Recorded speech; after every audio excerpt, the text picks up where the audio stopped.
Hello students, आपके अपने YouTube channel we winners में आपका बहुत बहुत स्वागत है। आज मैं आपके सामने फिर से एक नया टॉपिक लेकर हाजिर हूं जो कि बहुत इंपॉर्टेंट है और अपने हमारे एजुकेशन के पेपर्स में काफी स्टार्टिंग में ही इसका जो है आप इसको पढ़ते हैं। ठीक है, तो आज हमारा जो टॉपिक है वो है शैक्षिक उद्देश्यों के प्रकार। ठीक है, यानी कि टाइप्स ऑफ एजुकेशनल एम्स में हम देखेंगे कि किस तरह के शैक्षिक उद्देश्य कितने प्रकार के होते हैं। तो अगर हम लोग इसके बारे में पहले थोड़ा सा बहुत ही इनिशियल थोड़ा सा पढ़ लेते हैं कि देखिए शैक्षिक उद्देश्य, अगर आप सिर्फ उद्देश्य की बात करते हैं कि उद्देश्य क्या होते हैं, ठीक है, या आप ये रख लेते हैं कि जब आप कोई भी काम शुरू करते हैं, कोई भी चीज स्टार्ट करते हैं, तो ऐसा तो नहीं होता ना कि आप बिना किसी उद्देश्य के पढ़ाने लगते हैं या बिना किसी उद्देश्य के आप कोई काम करने लगते हैं। आप मार्केट भी जाते हैं तो कुछ सामान लेने जाते हैं, ये आपका पर्पस होता है कि मुझे आज भाई जाना है, कॉपी लेके आना है, तो ये सोच के आप मार्केट निकलते हैं, यानी कि आपको कोई ना कोई एक पर्पस होना चाहिए। उसी तरीके से अगर शिक्षा की बात करते हैं तो शिक्षा भी जब दी जाती है तो उसका कोई एक या कई उद्देश्य होते हैं जिसको देख करके ही हम एजुकेशन सिस्टम को अप्लाई करते हैं। कहाँ? क्लासेस में।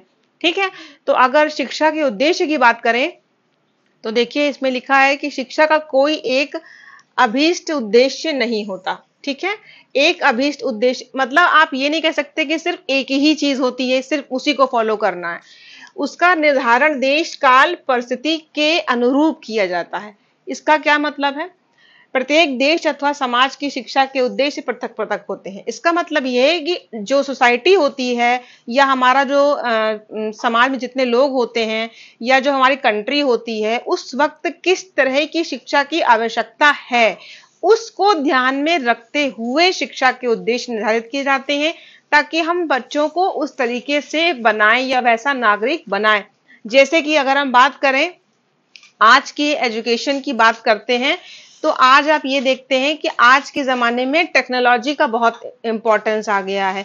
हर चीज में कंप्यूटर, हर चीज में लैपटॉप, हर चीज में आप देखिए व्हाट्सएप पे, टेलीग्राम पे आप दुनिया भर के ऐप आ गए हैं। अगर आपको टेक्नोलॉजी नहीं आती है तो आप एजुकेशन सिस्टम में रह करके भी आप एजुकेशन नहीं पा पाएंगे क्योंकि आपको तकनीकी ज्ञान बहुत कमजोर है।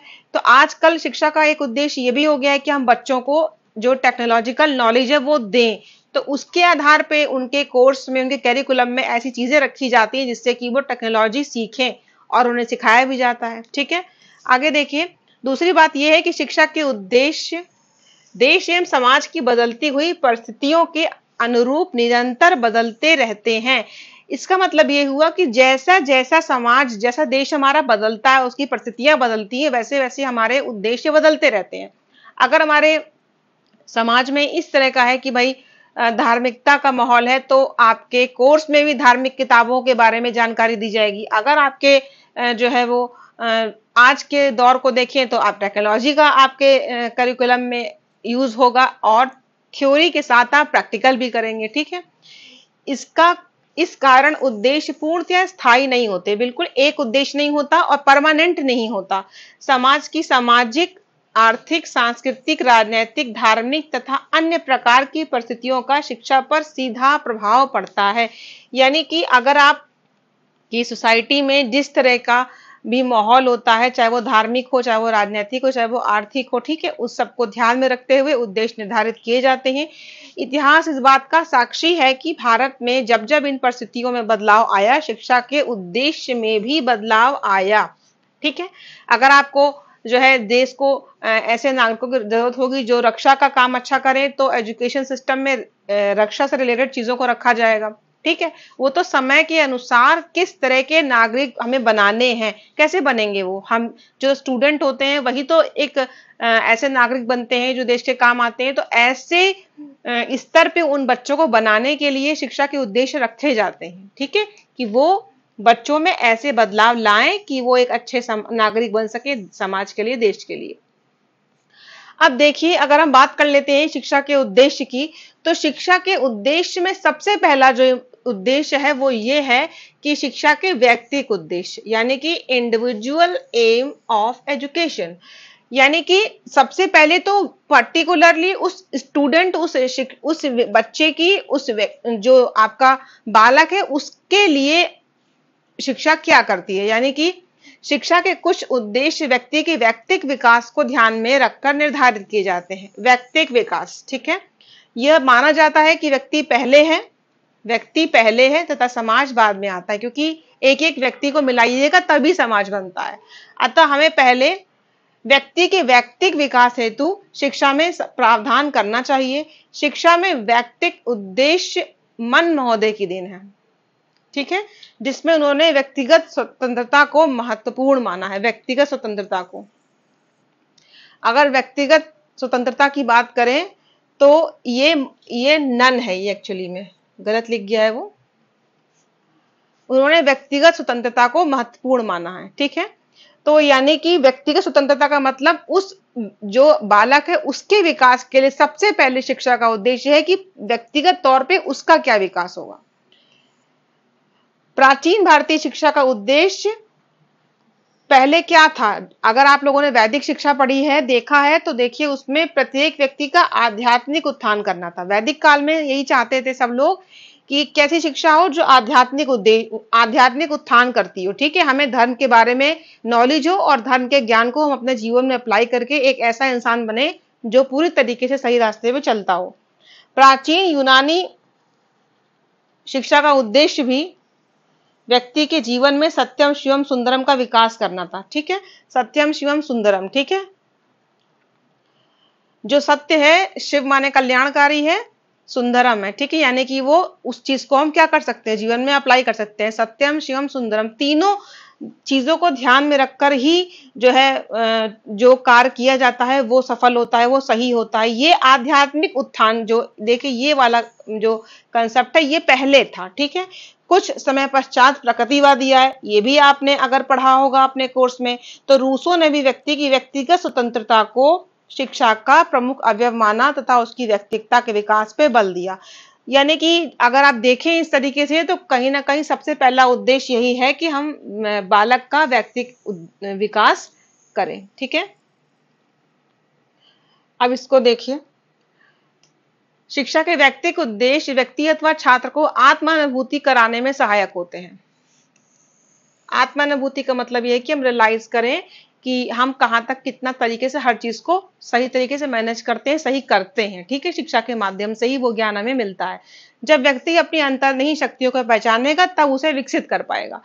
कहने का मतलब है कि आपको, आपके अंदर बहुत सारा ज्ञान है, बहुत सारी कौशल स्किल है, उन सबको कैसे आप समझ पाएंगे कि हमें यहाँ पर विकास की जरूरत है, यहाँ पर हमें सुधार की जरूरत है, तो वो सारी चीजें शिक्षा के माध्यम से होती हैं। अतः शिक्षा के व्यक्तिगत उद्देश्य किस तरह के हो सकते हैं, तो ये देखिए मैंने यहाँ पर 1 2 3 4 ऐसे करके लिखा हुआ है। ये देखिए कि क्या क्या शिक्षा चाहती है कि अगर हम व्यक्तिगत विकास करें तो क्या क्या व्यक्तिगत उद्देश्य हो सकते हैं बालक के।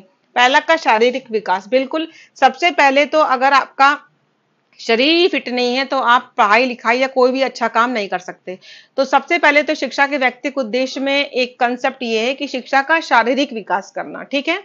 नेक्स्ट है छात्र का बौद्धिक विकास। बौद्धिक विकास, भाई आपका जब शरीर फिट हो गया तो अब आप जो है बुद्धि की बात करेंगे और उसके बौद्धिक विकास की बात करेंगे, ठीक है। फिर है उसका मानसिक विकास, मानसिक शक्तियां, जैसे किसी चीज के ऊपर चिंतन मनन करना, तर्क करना, लॉजिक करना, प्रॉब्लम सॉल्व करना, ठीक है। नेक्स्ट है छात्र का धार्मिक आध्यात्मिक विकास करना, छात्र का धार्मिक आध्यात्मिक विकास करना, ठीक है। उसके बाद है उसका नैतिक विकास करना। नैतिक का मतलब वो ये समझ पाए कि हम सही गलत में फर्क करना सीखें। नेक्स्ट है छात्र में सृजनशीलता का विकास करना, क्रिएटिविटी, वो कुछ नया कर पाए, नया सोच पाए, ठीक है। छात्र में सौंदर्य बोध को विकसित करना, यानी कि जो चीजें हैं उनके अंदर की जो क्वालिटीज है उनको हम समझ पाए।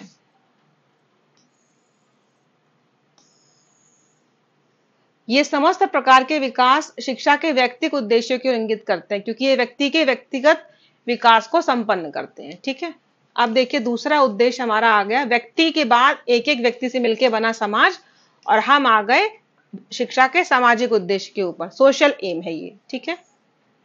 शिक्षा के सामाजिक उद्देश्य से तात्पर्य है व्यक्तियों के बीच सहयोग एवं सामाजिक भावना का विकास करना। श्री रेमंड का कहना है कि समाज विहीन अकेला व्यक्ति कल्पना की वस्तु है।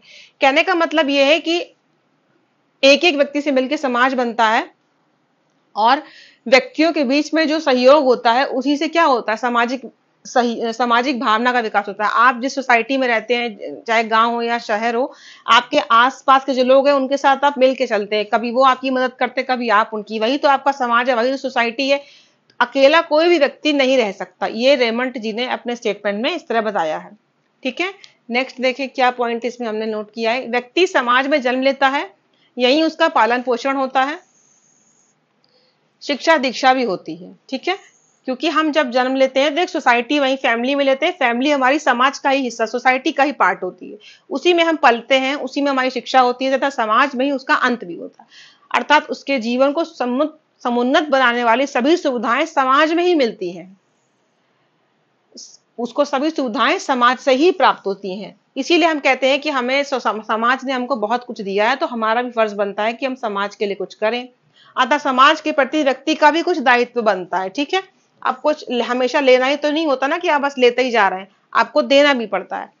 तो उन्हें समाज के हित के बारे में सोचना, अब आपको समाज के बारे में भी सोचना पड़ेगा, क्योंकि समाज ने आपका भला किया, अब आपको उसका भला करना पड़ेगा। इस कारण शिक्षाविदों ने शिक्षा का एक उद्देश्य समाज की प्रगति तथा व्यक्ति के हृदय में समाज कल्याण की भावना का विकास करना निर्धारित किया। तय किया जाए कि आप समाज की उन्नति के लिए और समाज कल्याण के लिए भी कुछ कार्य करेंगे। अतः शिक्षा के सामाजिक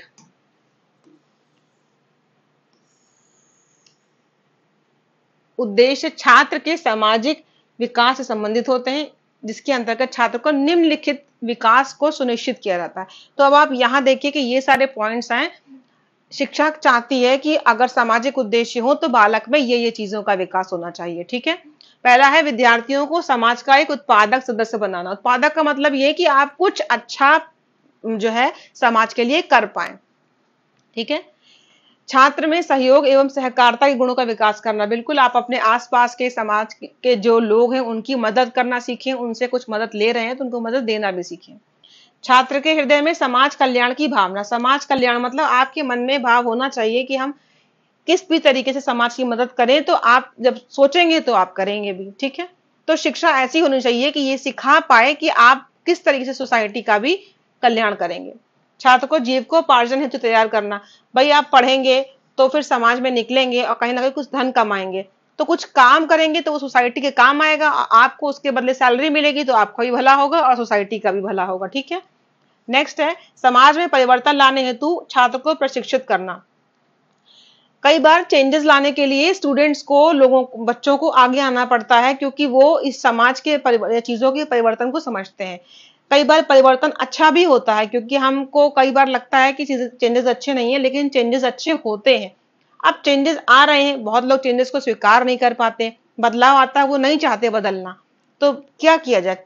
उस शिक्षा के माध्यम से उसको प्रशिक्षित किया जाए ताकि वो बदले हुए समाज में परिवर्तन को स्वीकार कर सके और दूसरों को भी सिखाए कि हाँ, अगर बदलाव से भला होता है तो बदलाव होना चाहिए। ठीक है, नेक्स्ट है छात्र को सामूहिक जीवन जीने हेतु तैयार करना। वो अकेला ना रहे बल्कि समूह के साथ रहने की कोशिश करे। जब आप साथ में रहेंगे तभी तो आप दूसरे की आवश्यकताओं को भी समझेंगे। अगला हमारा जो उद्देश्य है वो है शिक्षा का व्यावसायिक उद्देश्य, वोकेशनल एम। अब आप देखिए, आपके मन में ये भाव होगा कि भाई शिक्षा ने ये तो हमें सिखाया ही नहीं कि हम कुछ कमाए भी, तो आगे आपका वही वाला उद्देश्य शिक्षा का व्यावसायिक उद्देश्य। वर्तमान समय में शिक्षा का एक महत्वपूर्ण उद्देश्य छात्र को रोजी रोटी कमाना है। ठीक है, भाई आप पढ़ रहे हैं तो आप यही सोचते हैं कि मैं किसी एग्जाम में पास हो जाऊं या कहीं किसी कंपनी में काम कर लूं। इसके लिए क्या होगा? इस कारण चिंतकों ने शिक्षा का एक उद्देश्य छात्रों में व्यवसायिक कुशलता का विकास करना बताया। अब आपने अगर पढ़ाई लिखाई की है तो आप कुछ ना कुछ करना सीख जाएं, जिससे आपको क्या हो, धन कमा पाए आप। ठीक है, विद्वानों ने इसे शिक्षा का सर्वोपरि उद्देश्य नहीं माना, ये एक्सट्रीम का उद्देश्य नहीं है, किंतु जीवन यापन के लिए जरूरी है। यही नहीं कि केवल हम शिक्षा इसीलिए पा रहे हैं कि भाई डिग्री सिर्फ इसीलिए ले रहे हैं कि हमें केवल और केवल नौकरी करनी है, ये ही एक्सट्रीम नहीं होता, चरम का यही उद्देश्य नहीं है सबसे ऊंचा। लेकिन चूंकि जीने के लिए पैसा चाहिए, इसीलिए इसको भी इंपॉर्टेंस दी गई है। ये शिक्षा का एकमात्र उद्देश्य नहीं हो सकता, एक उद्देश्य यानी कि एकमात्र नहीं हो सकता। केवल यही नहीं कह सकते कि केवल हम पैसा कमाने के लिए पढ़ते हैं, लेकिन हाँ, पैसा कमाने के लिए भी पढ़ाई जरूरी है, ये कहा जा सकता है।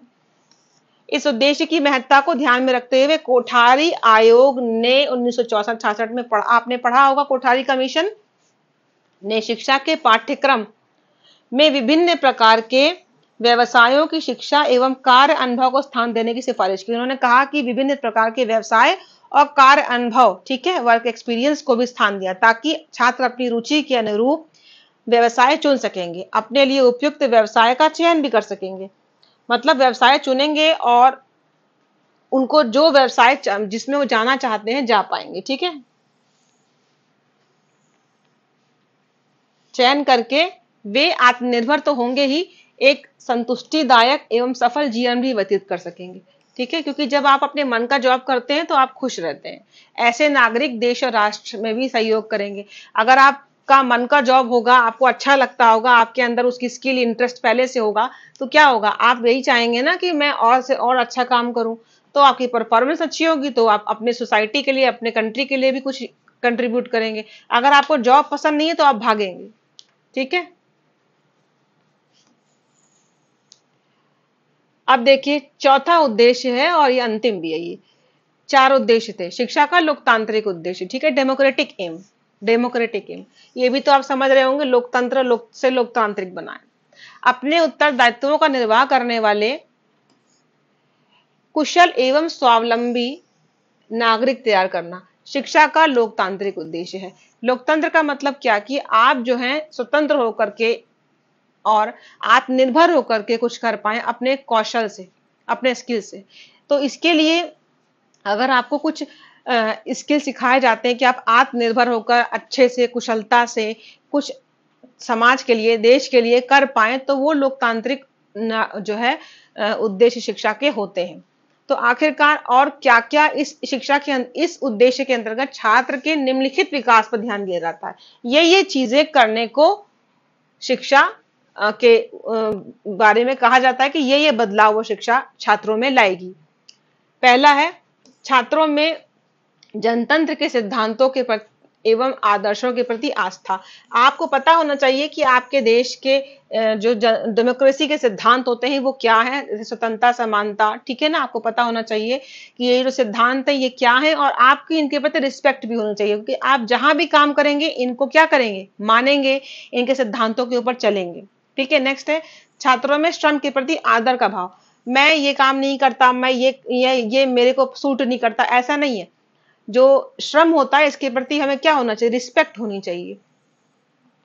क्योंकि जो अगर आप काम नहीं करेंगे किसी भी तरीके का, कोई भी तरह का, चाहे फिजिकल लेबर हो या मेंटल, आदमी मानसिक श्रम भी करता है, ठीक है।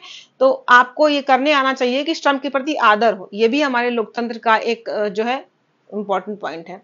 नेक्स्ट है छात्रों में स्वतंत्र चिंतन का विकास। स्वतंत्र चिंतन, खुद चिंतन कर सकें, चीजों के ऊपर सोच सकें, चाहे वो अपने बारे में हो, चाहे सोसाइटी के बारे में या कंट्री के बारे में, ठीक है। उनमें स्वयं निर्णय लेने की क्षमता होनी चाहिए। आप सोच पाएंगे तो आपके अंदर ऐसी क्षमता डेवलप होगी कि आप जो है खुद निर्णय ले पाएंगे, ठीक है। भाई लोकतंत्र है, आप स्वतंत्र हैं अपने आप से सोचने के और निर्णय लेने के। छात्रों में राष्ट्रभक्ति का भाव विकसित करना, बिल्कुल देश के प्रति ये भाव पैदा होना चाहिए कि हमें जो भी करना है उसमें देश का भला हो हर तरीके से, ठीक है। अब देखिए छात्रों को नेतृत्व का प्रशिक्षण प्रदान करना, ताकि देश को सहनशील, कर्तव्यनिष्ठ, बुद्धिमान, समझदार, अनुशासन प्रिय, देखिए ये सारे जो हैं ये गुण हैं, सहनशील, कर्तव्यनिष्ठ, बुद्धिमान, समझदार, अनुशासन प्रिय, न्याय प्रिय, लोभ मुक्त नेता प्रदान किए जा सके। आपको नेतृत्व का प्रशिक्षण दिया जाए, आप लीड कर सकें, आप में ये क्षमता हो, फिर चाहे लीड करना हो अपने परिवार को या फिर सोसाइटी को या अपने क्लास को, ठीक है, या देश को। छात्रों में व्यावसायिक कुशलता का विकास करना, ताकि वे राष्ट्र के उत्पादन में योगदान दे सके। उत्पादन का मतलब ये होता है कि आपके अंदर कोई भी कौशल है, कोई भी क्षमता है। अब हम जैसे पढ़ा रहे हैं ये भी एक कौशल है, और अब हम आपको पढ़ा रहे हैं, स्टूडेंट्स को पढ़ा रहे हैं, तो इससे क्या हो रहा है, जो बच्चे हैं उनको शिक्षा मिल रही है, वो एक ऐसे स्टूडेंट बनकर तैयार होंगे जो आगे जाके अपने देश के काम आएंगे। तो कहीं ना कहीं राष्ट्र के उत्पादन में देखिए मेरा योगदान है कि नहीं, उसी तरीके से आपका भी योगदान होगा अगर आप जो है वो शिक्षा को ये सोचकर आपको दी जा रही है और आप उसको ढंग से पढ़ेंगे। तो शिक्षा के 4 उद्देश्य बताए गए आपको, शिक्षा के 4 उद्देश्य आपको बताए, ठीक है। शिक्षा के 4 उद्देश्य बताए गए थे, जिसमें पहला है व्यक्तिगत उद्देश्य, फिर आपका सामाजिक उद्देश्य है, व्यावसायिक उद्देश्य और लोकतांत्रिक उद्देश्य। यही मेन 4 है जिसके आधार पे हमने आपको अंदर डिस्क्राइब किया है। तो आशा करते हैं आपको आज का वीडियो अच्छा लगा होगा, समझ में आया होगा। तो इसको आज का वीडियो आप देखिएगा, लाइक कीजिएगा, कमेंट कीजिएगा और शेयर भी कीजिएगा। चैनल पे नए हो तो सब्सक्राइब भी जरूर कीजिएगा। मिलते हैं नेक्स्ट वीडियो में। जय हिंद।